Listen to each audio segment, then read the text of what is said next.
My name is Akiva Goldman. I'm the director and founder of Goldman & Associates. Our firm has a primary focus on family law issues here in Michigan. And today we're continuing our series designed to educate and inform the public.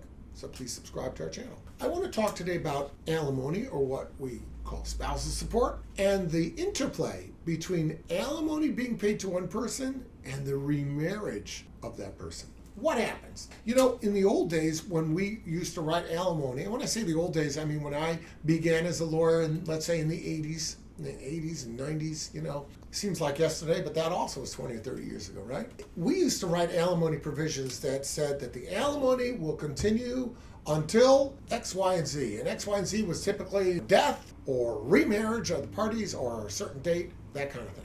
So remarriage of one of the parties was a typical trigger to stop alimony, and the basis of it was that alimony is a need-based proposition. That is to say, the other person cannot get along financially, so needs extra help. Should they choose to remarry, then they have the support, at least theoretically, of their new spouse, and therefore they don't need the alimony, so the alimony would discontinue. The courts have sort of gotten away from that now to approaching the termination of alimony in a broader sense. That is to say, the alimony continues until further order of the court based on a change in circumstances that is substantial. So the alimony is presumed, you're paying alimony, you're going to continue to pay it unless somebody files a motion with the court and say the circumstances have substantially changed. If they were to say that those circumstances have substantially changed because of whatever, maybe remarriage is one of them, they might be able to have a hearing and get the court to say, you know what, this was based on certain conditions that no longer exist.